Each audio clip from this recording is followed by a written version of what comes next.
The muffled hum of the campus outside barely reached our dorm room, where the faint glow of my desk lamp cast long shadows across the walls. It was late, well past midnight, and most students had either gone to bed or were stumbling back from late-night parties. I'd been trying to finish my essay for hours, but my focus had frayed into thin strands of thought, tangled with exhaustion and something deeper. Living with Luca had always been a mix of chaos and comfort. He was the kind of person who could walk into a room and instantly make it feel alive. His laughter echoed in the quietest corners, and his presence filled the emptiness in ways I didn't fully understand. We'd known each other since freshman orientation, and over the past 2 years, our bond had grown into something that felt as solid as stone, unshakable, dependable, and effortless. At least, that's what I thought until everything began to change. It started with small things. The way my chest tightened whenever he walked in without knocking, his hair still damp from a shower.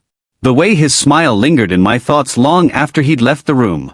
I told myself it was nothing, that it was just admiration for someone who was so naturally charismatic.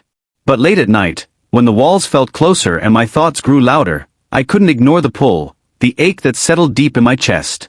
That night, I'd been caught in the same cycle, pretending to work while my mind spiraled elsewhere. Luca had gone to bed hours ago, the soft sound of his breathing filling the space as he slept on the other side of the room. I envied how easily he drifted off, like the world outside could wait until morning. A sudden noise broke my concentration, a low thud, followed by a groan. I glanced over my shoulder toward his bed, half hidden by the curtain we'd hung for privacy.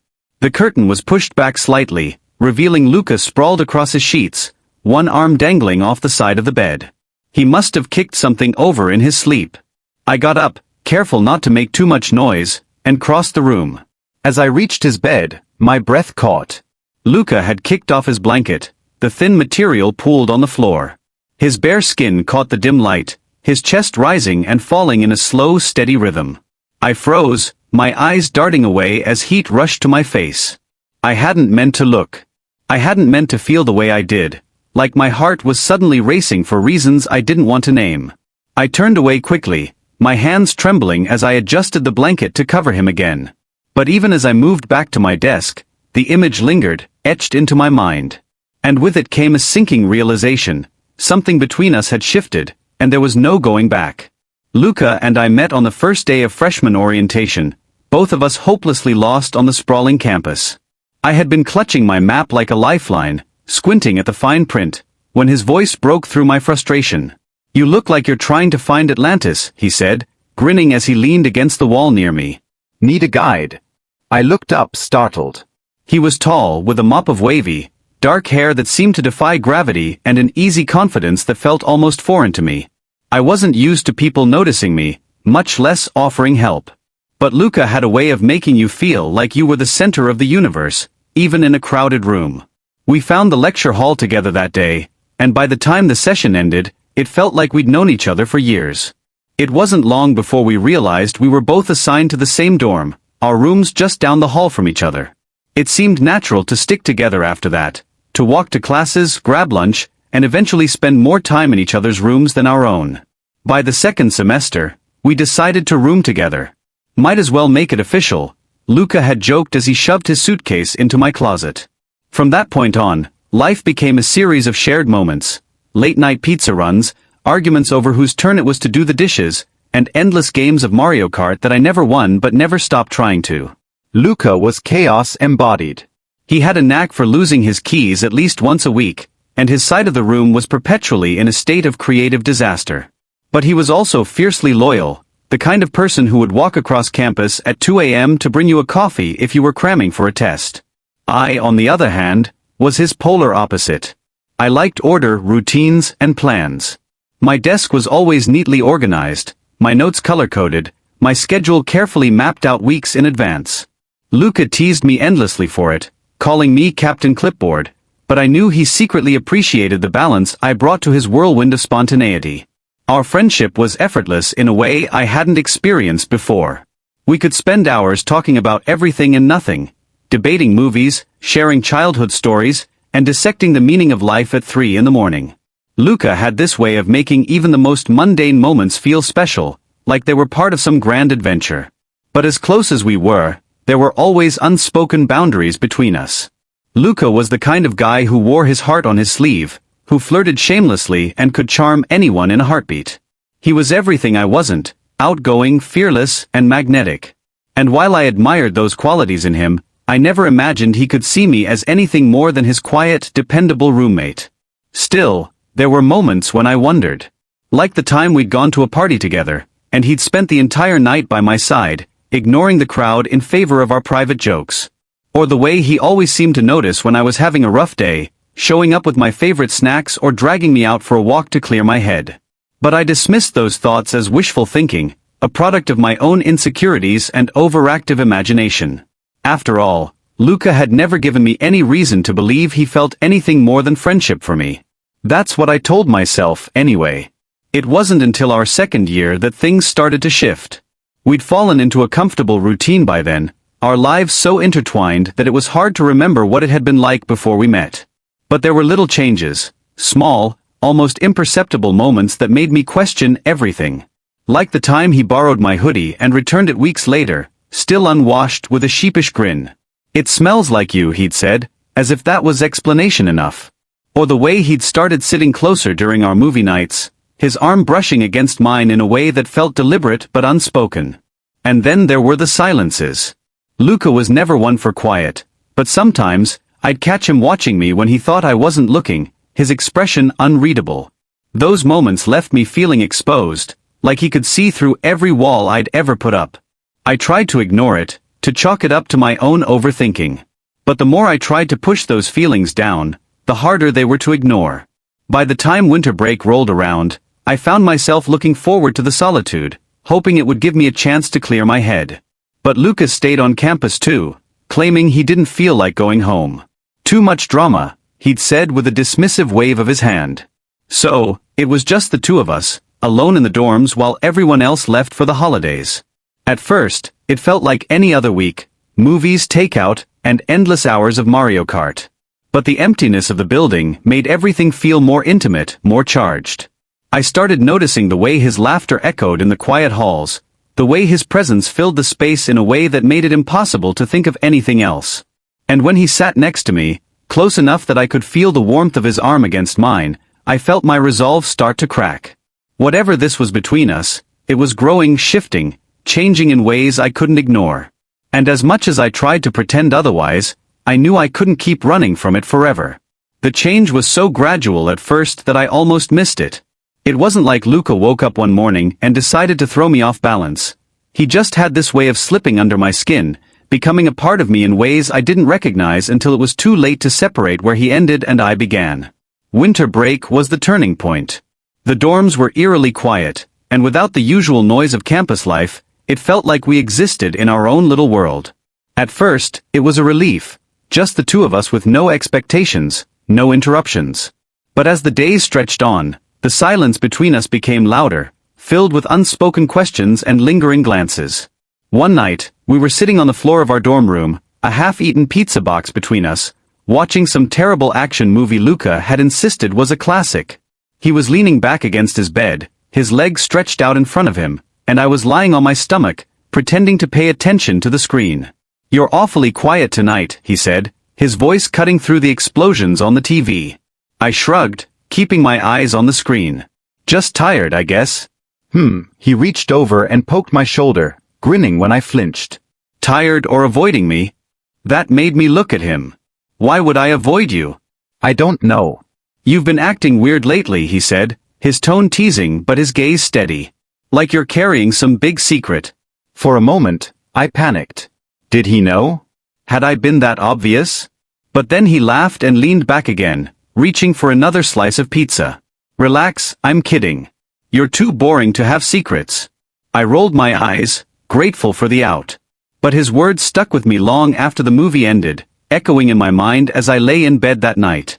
Was I acting weird? I thought I'd been doing a pretty good job of hiding how I felt, avoiding looking at him for too long, brushing off the way my pulse quickened whenever he touched me. But maybe I wasn't as good at pretending as I thought. The next day, we decided to walk to the nearby coffee shop, more for something to do than anything else. It was freezing outside, the kind of cold that turned your breath into clouds and made your cheeks burn. Luca had forgotten his gloves, so I offered him mine.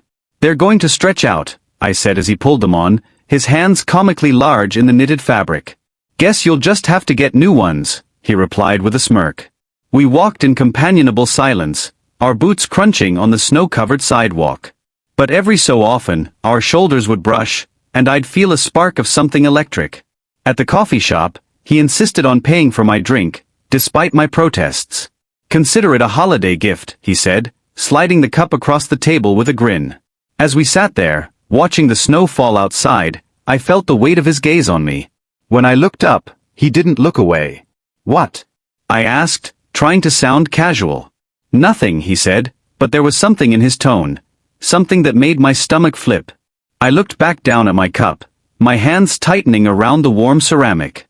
My heart was racing, and I wasn't sure if it was from the caffeine or the way he was looking at me. That night, back in the dorm, the tension between us felt almost tangible. It was like we were dancing around something neither of us wanted to name, each of us waiting for the other to make the first move. As I sat at my desk, pretending to study, Luca flopped onto his bed with a dramatic sigh. "I'm bored," he announced. "Read a book," I suggested without looking up. "Too much effort." He rolled onto his side, propping himself up on one elbow. "Wanna play a game?" "What kind of game?" "Truth or dare," he said, his grin mischievous. I hesitated. "Aren't we a little old for that?" "Never," he said, sitting up.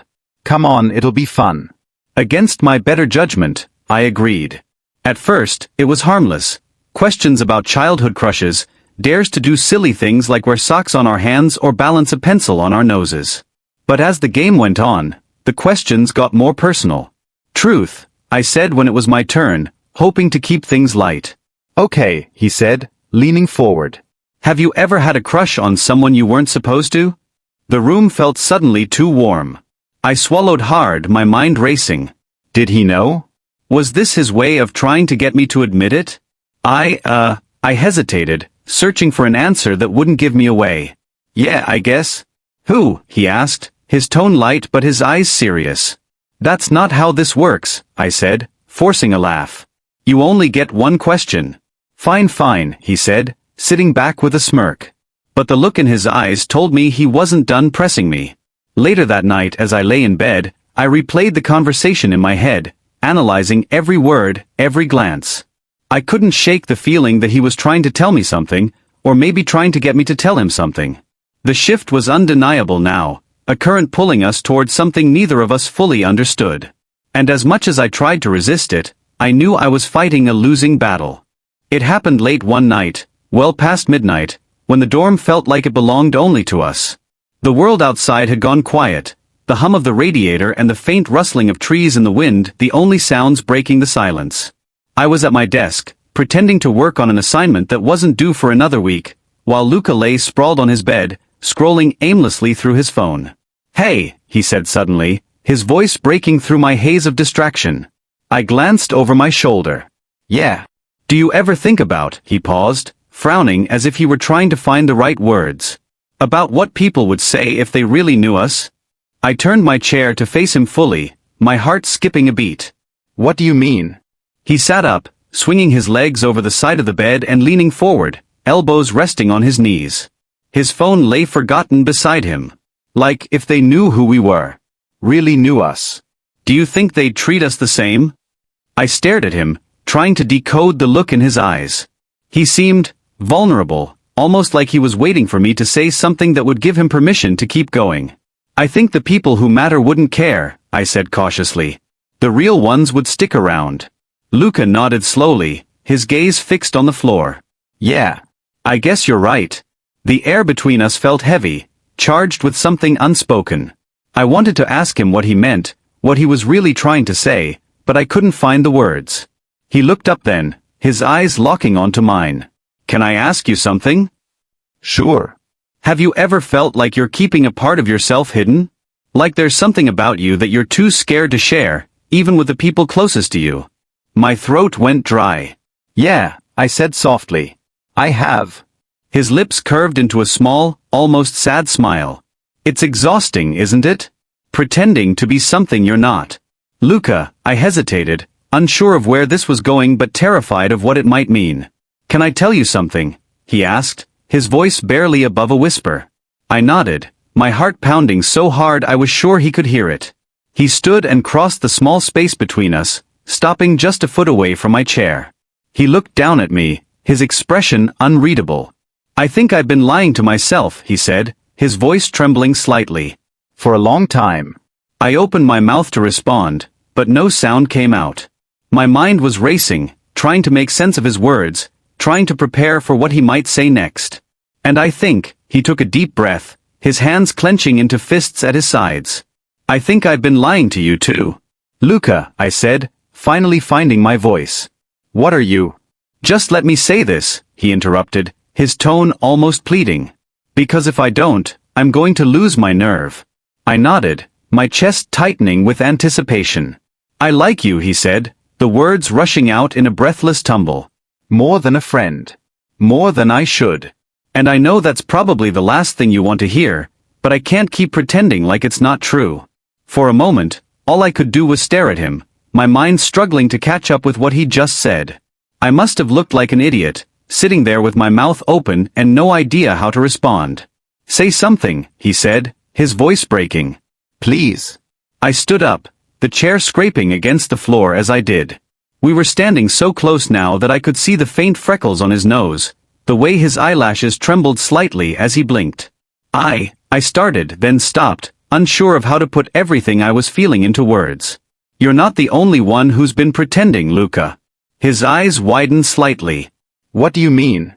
"I mean, I've been lying to myself too," I admitted, my voice shaking. "And to you." "Because I was scared of what it might mean if I told the truth." "And what's the truth?" he asked, his voice barely audible. "That I feel the same way," I said, my chest tightening as the words left my lips. "I like you too. More than a friend. More than I should." The silence that followed was deafening. I could feel my heart pounding against my ribs, every beat echoing in my ears as I waited for him to say something, anything. Then, before I could process what was happening, he reached up and cupped my face in his hands, his touch warm and steady. "You have no idea how long I've wanted to hear you say that," he murmured. And then he kissed me. It wasn't like anything I'd ever experienced before. Soft and tentative at first, as if he was afraid I might pull away. But when I didn't, when I leaned into him and kissed him back, it deepened, growing more urgent, more real. When we finally pulled apart, his forehead rested against mine, both of us breathing hard. "So," he said with a small, breathless laugh. "What happens now?" I smiled, my hands still resting on his shoulders. "I guess we figure it out together." His smile widened, and for the first time in what felt like forever, I felt like I could finally breathe again. The days following that night were filled with a kind of delicate uncertainty, a newness between Luca and me that neither of us fully knew how to navigate. We hadn't talked much about what had happened, but the unspoken understanding lingered in the air like a fragile thread that connected us even when we were apart. I didn't know where this would go, but somehow, I felt more alive than I had in a long time. The first morning after the kiss, we had sat across from each other at breakfast, the space between us charged with anticipation, but also a quiet comfort. He had smiled at me as I sipped my coffee, his eyes lingering on me in a way that felt like a secret we shared, one we weren't ready to speak aloud yet. "How was your night?" he had asked casually, as if nothing had changed, though we both knew that everything had. "It was good," I replied, my voice almost too light, betraying the weight of my thoughts. "How about yours?" Luca's smile was small but genuine. "Same. Just thinking about things." And that was all we said on the subject. There were no grand declarations or awkward confessions in the days that followed. But I could feel the shift, the way we began to understand each other in new, unspoken ways. Our interactions were more intense, more deliberate, but also more comfortable. It was as if we were waiting for something, a sign, a moment that would tell us whether this was just a passing phase or something more. But there were also moments of hesitation, times when I would catch Luca's gaze and feel the weight of his uncertainty. And I too had my doubts, about whether we were rushing into something we weren't prepared for, about whether we could really make this work, about what the future would look like if we took this step. It wasn't just the fear of what people might say, it was the fear of hurting each other, of complicating something that had once been so simple. One evening, as we sat together in our room, I couldn't hold back the question that had been lingering in the back of my mind for days. Luca, what are we doing? I asked, my voice quiet but insistent. Are we just messing around, or is this real? Luca looked at me for a long moment, his brow furrowed as if he were weighing his own feelings. Finally he shrugged, though there was a hint of vulnerability in the movement. I don't know, he admitted. But I think I want to find out. Together. The simplicity of his response left me breathless. There was no pressure, no expectation, just the quiet understanding that we were figuring this out as we went. And that felt strangely right. But even as we shared these moments, there were still others. Ones that reminded us of the world outside our small dorm room, the one that wasn't always kind to people like us. We both knew that, no matter how we felt about each other, there were challenges ahead. Questions about how we would handle being more than just roommates, how we would navigate the complexities of our feelings in a space that wasn't entirely our own.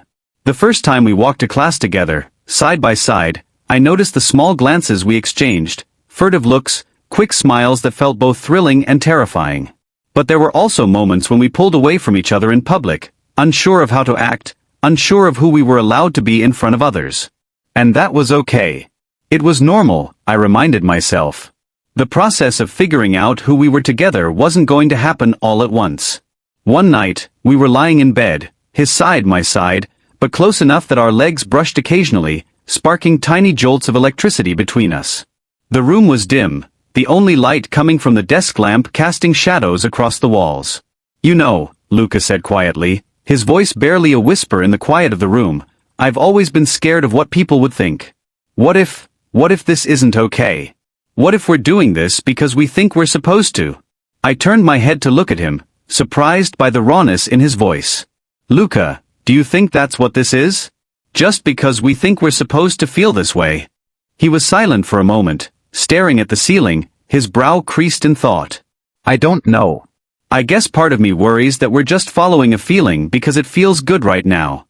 But I also think I've never felt more myself than when I'm with you.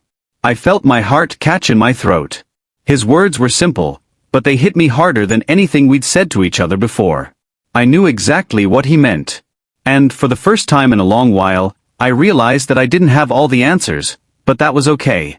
We don't have to have all the answers right now, I said softly. Maybe we're just figuring it out. Maybe we're not supposed to know everything yet. Luca's lips curved into a small, relieved smile. Yeah. Maybe we don't. Maybe that's the point. In that moment, I realized that there didn't need to be a grand resolution, a clear-cut answer to what we were doing. Sometimes, the most important part of a relationship wasn't the certainty of where it was going, but the act of being present, of sharing moments, of navigating the unknown together, even when things were uncertain. And so, as the days passed, I learned to embrace the ambiguity. We continued to be there for each other.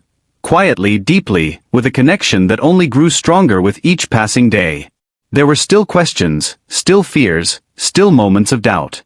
But there was also something else, a sense of trust, of openness, of acceptance that we had never had before. And that was enough for me. Maybe that was enough for us both. The future remained unclear, but for the first time, I was okay with that. Because the journey, whatever it might be, was ours to walk together. And I knew deep down that whatever happened next, we would face it side by side. So we continued, just as we had been. No labels, no pressure, just two people who had found something real in the most unexpected of places.